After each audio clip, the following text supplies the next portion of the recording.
Alright, man, so shout out to the Nonstop channel. Obviously, I've already been hip to the Nonstop channel before. I reacted to the How Good Was Michael Jordan video. But I'm about to start reacting to a lot of the videos off his channel. I'm going to be real with y'all, man. Because it's a good way to get, you know what I'm saying? A lot of y'all, a lot of my new subscribers, a lot of people who have been rocking with me since I started reacting to the MJ clips and highlights and everything like that, have wanted me to tap back into the old NBA, you know what I'm saying? Do my history, you know what I'm saying? And honestly, I'm all for it, you know what I'm saying? Because I told y'all, I became a fan of the NBA in general in literally like 2014. I swear, y'all. I'm not even lying. Before that, I was not watching no type of basketball. Obviously, I knew who people was. I knew who Michael Jordan was. I had his kicks. I knew who Kobe was because my family's from LA. I knew who Shaq was because, you know what I'm saying? He was everywhere. It wasn't even just about basketball. Everybody knew who Shaq was growing up. You know what I'm saying? But I really didn't know my history on basketball. And even now, I know a lot more, but I still have a lot to tap back into. I know who Larry Bird is, obviously. You know what I'm saying? I don't want a lot of y'all coming from my neck acting like I don't. You know what I'm saying? One of these videos, I'm going to do an NBA quiz video just to test my knowledge for y'all so y'all can't keep calling me casual this, young, and this. Yes, your boy is young. But it's not about me being young. It's about me watching basketball at a younger age. Or a later age, I should say. But yeah, we're going to check out this video. How good was Larry Bird actually? I know Larry Bird was a killer. I ain't going to lie to you. I know he was a killer. I know he had to retire early because of his back problems, I believe it was. But I know he was like that. I know he was dangerous, bro. He was the coldest white boy before Luka. I'm going to just be real. And even then, some folks probably still going to have him over Luka. You know what I'm saying? But we're going to check it out. If you're new, make sure you like, comment, subscribe. Turn on post notifications to be notified whenever I post a new video. We're on the road to 10K. Let's see what it's talking about, man. Larry Bird was one of the best players to ever touch a basketball, and together with Magic Johnson, the biggest NBA star of the 80s. What made him so Lakers successful versus considering he was quite unathletic? The Celtics How rivalry. He fair in today's NBA? Did he win just because his teams were loaded? And where does he stand among the best shooters of all time? Watch the rest of the video to find out. He up there for sure. He was not missing. I know that. A hick from French Lick. Bird was born into a poor family in French Lick, Indiana, a town of 2,000 inhabitants. Larry grew up a shy, introverted kid who didn't talk much, and he did most of his talking on the basketball court. He grew up to 6'9" and played at small forward. But with his understanding of basketball, he could play whatever position he wanted. Larry finished his high school career as the best scorer in school's history. And he could choose where he wanted to go to college. He started playing for Bobby Knight at Indiana University, but didn't like the spotlight and being around so many people. Really? He then settled at Indiana State University, where the pressure was much less than with the Hoosiers. Larry averaged 30.3 points, 13.3 rebounds, and 4.6 assists. That's in a college. nice stat line in The college. Sycamores were invincible in Bird's senior year and became the #1 team in the country with a 33-win streak.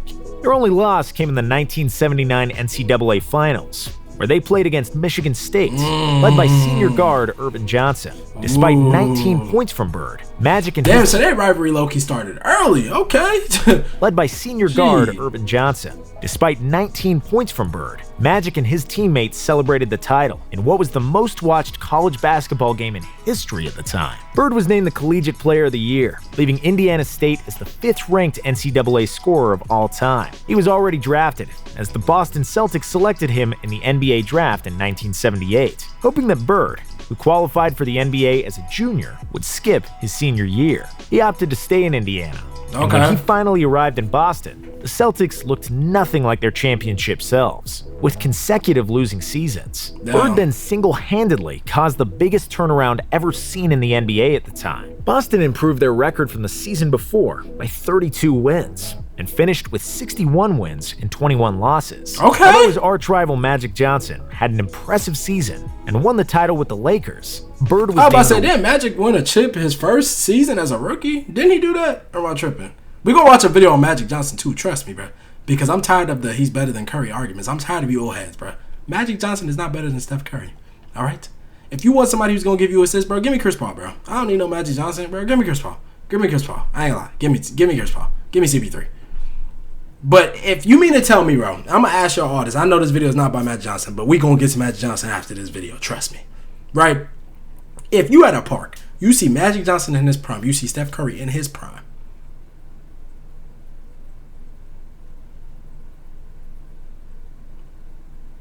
You have to pick up one of them. Who are you picking up? Don't lie to me. Who are you picking up? Don't lie. Everybody can fucking pass. Not everybody can shoot like Curry, though. Rookie of the Year. Let's get back to with this. The average of 21.3 points, 10.4 rebounds, and 4.5 He's getting them assists. rebounds for He sure. also made the All-Star team and first-team All-NBA, and even finished 4th in the MVP voting, and proved he could transform a mediocre team into a great one, all by himself. A new green dynasty. After Bird's rookie year, the Celtics had a busy offseason. Wait, hold on. He did all that in his rookie year?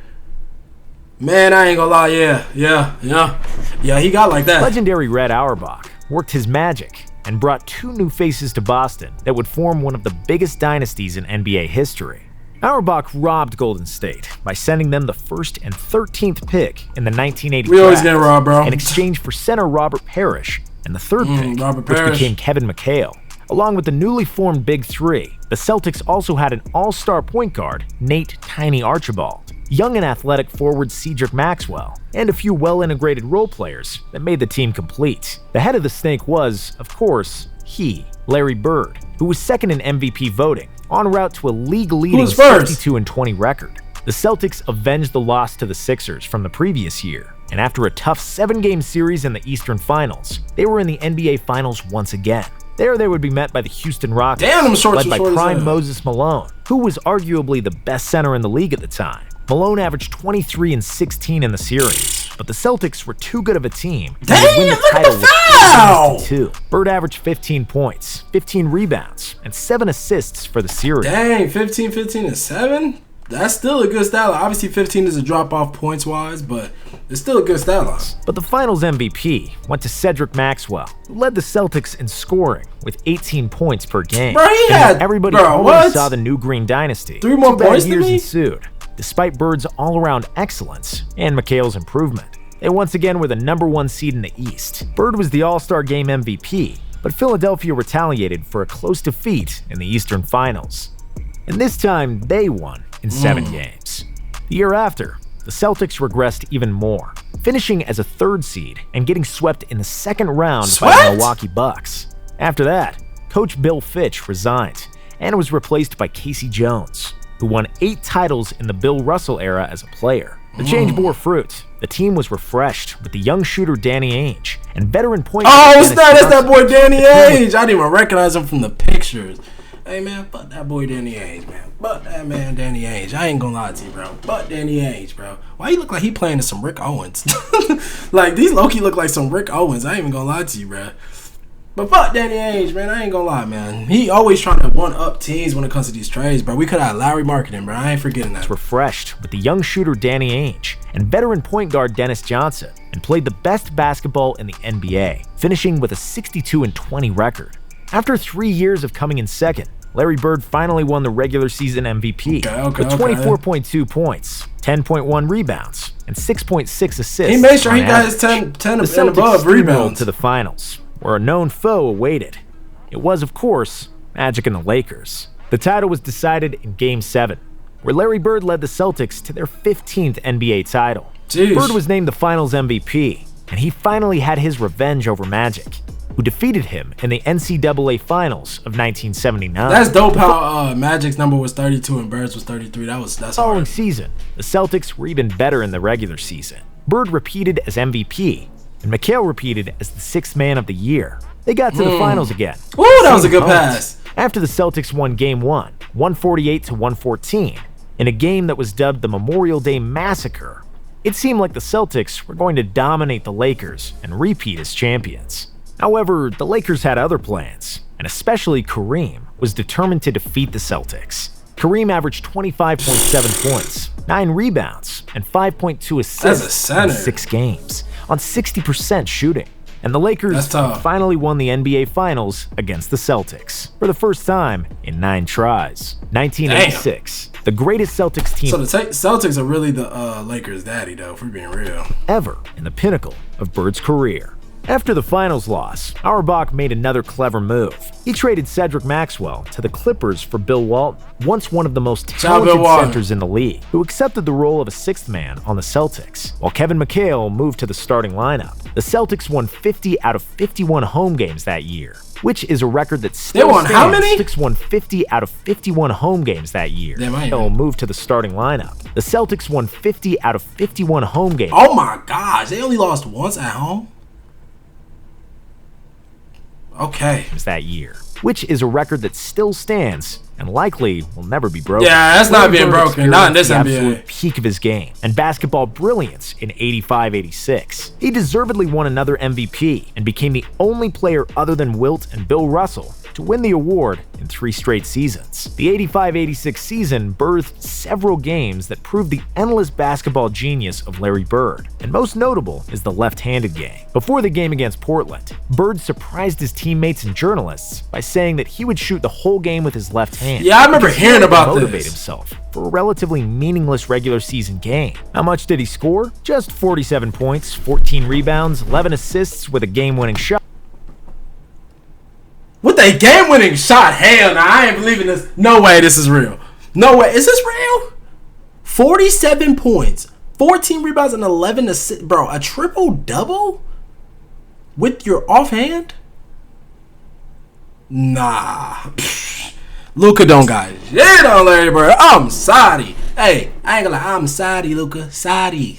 I'm sorry for you. I ain't gonna lie. Until you do something like this, bro, you are not better than Larry Bird. I don't give a damn if you win more chips than him either, or more MVPs, which I don't see it happening, bro. Because I ain't gonna lie, Luka, you should have already had your MVP if you was gonna be on this road to get MVPs and shit like that, bro. Bro, you can't be better than Larry Bird. You cannot. 22 points scored with his left hand out of sheer boredom and fun, and those are the reasons. Like, I get it's a meaningless game, but bro, with your offhand, you mean to me he had no shots with his dominant hand? Called Larry Legend. Apart from that, he also scored a career-high 60 points on the Atlanta Hawks. Earlier Dominique in the season, Wilkins. Almost everything he put up toward the basket went in, and he got into such a zone that the Hawks bench jumped off yeah, and cheered. I've seen After this. which That they was received crazy. hefty penalties from the Hawks coach, Mike Fratelli. Salty ass nigga, bro. Why you salty, bro? Like, bro, they want it, bro. Stop, man. Stop hating, bro. You gotta stop hating. I get it. Be competitive, but bro, stop hating, bro. Like, only Larry Bird and Curry can make benches do shit like that. The game. The commentator noted that maybe Michael Jordan too, but folks hated the biggest him. shooting exhibition in basketball history, and at the time, it truly was. The Celtics won 67 games in the regular season and lost just 1 game in the playoffs on their way to the finals. Jeez. There, they would be greeted by the Twin Towers of Houston, Ralph Sampson and Hakeem Olajuwon, who defeated the Lakers in the West Finals. But nobody could touch the Celtics that season, who were one of the most talented teams ever assembled. Bird was 2 rebounds and 3 assists shy of averaging a triple-double in the finals, and he deservedly won his second Finals MVP. Jeez. Final years, injuries, and the Dream Team. In 1987, the Celtics had a very difficult season. Their number 2 pick, Len Bias, tragically passed away after the draft. I believe I did a video on that. It's on my channel if y'all want to check it out. I'm pretty sure I checked that out. Many injuries during the season and the playoffs. But Larry Bird was too good, and they still imagine they would have got Len Bias though.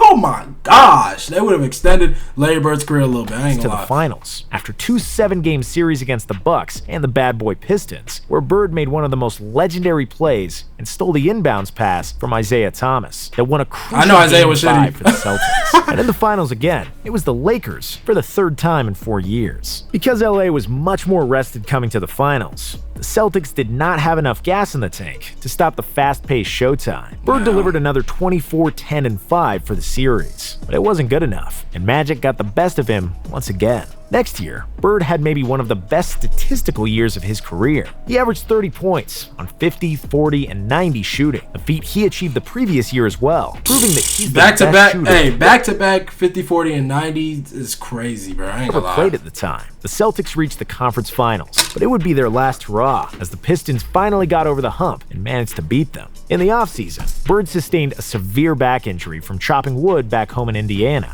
He was one of the best basketball players in the world who had millions of dollars. What happened to his back? He like strained it or something like that? Like strained it bad or something? But he was still the hick from French Lick, who chopped his own wood when he needed to, and I respect him even more for that. The back injury and surgery on both Achilles tendons caused him to miss almost the entire 80. First of all, how do we go from back injury to Achilles tendon? Like, both of your Achilles needed surgery. What? What the hell? 89 season. However, even debilitated, Bird was better than most players in the league, and despite needing to stretch for more than 2 hours to be able to run, he was still very productive. He was named an All-Star each of the last 3 seasons, along with some memorable performances, like a game in the 1991 playoffs where he suffered a concussion, then pulled a Willis Reed and came back to the game, scored 17 points in the second half, and won the series for the Celtics. That's tough. Unfortunately, the toll on his body was getting too much to bear, and he ended his career in 1992, when he finally became teammates with his good friend Magic Johnson on the Dream Team. Bird flew off into the sunset with the gold in Barcelona, retiring as the best small forward and the best shooter to ever play. Legacy. Definitely not the best shooter to ever play, but, you know, I feel you. God, top 10 player ever. One of the most famous Larry Bird trash-talking stories is from the 1986 three-point shooting contest, when the legend walked into the locker room and asked all the other participants who's coming in second after him. That's style. Went on and swished near every three-pointer and won, all without taking his jacket off. Bird would win the three-point shooting competition the next 2 years as well. And before Reggie Miller came along, there was no argument who's the best shooter ever. On the 26th of December 1990, Indiana's Chuck the Rifleman Person said he's going bird hunting before the Celtics game. Bird replied that he'd got a Christmas present for him, and while Chuck was on the bench, Bird got the ball in the corner just in front of the Pacers bench. He hit the jump shot, turned to Chuck, and said Merry effing Christmas. That's how Larry Bird was, and how he talked. He was the ultimate competitor, and he had all the skills in the world to this is who Luka think he is, bro. I'm just being honest, bro. No hate to Luka. Luka's a good player, you know what I'm saying? But this is who Luka thinks he is. He'd tell players where he would get the ball, what he was going to do, and then do it. And there was that's some nothing MJ they shit could do to stop him. He accused the opposing team of putting a white guy to guard him because he felt that was disrespectful. And if you watch Space Jam, you know that Larry isn't white. He's clear. Bird would half the bar under the table. Sometimes he'd fight people in the bar as well, and then go to the game the next day and dominate. Bird was a unique player, and there was nobody like him. At first glance, his moves look almost clumsy, far from physically dominant or athletic. Just like Luka. He rarely dunked. His vertical was average at best, and he never played exceptionally fast. From the neck down, and basketball, he just knew about pace. He was nothing special. From the neck up until the end of his fingertips, he was pure genius. There's no doubt that he would be a great player in today's era, where we can see players like Doncic and Jokic dominate the game without great physical talent. Bird was one of the top 10 players who ever played, and one of the best pure shooters ever. He was the best player in the NBA for almost an entire decade, despite the brilliance from Magic and the athleticism of Michael Jordan. And like Magic Johnson said, Larry was giving MJ some of the beats, I ain't gonna lie. There will never be another Larry Bird. Larry, you got it, bro. You still the coldest white boy I done seen, bro. Like I said, I already kind of knew about Larry Bird. I think somebody in my comments was telling me to check out a video of Larry Bird, so that's why I just decided to react to this. But Larry Bird got it, bro. Dirk, no. Luka, fuck no. You know what I'm saying? Larry Bird got it. Until Luka shows me something crazy, something different, Larry Bird got it. Let me know if y'all want me to react to this. Oh, shit. Let me know if y'all want me to react to the MJ video, though.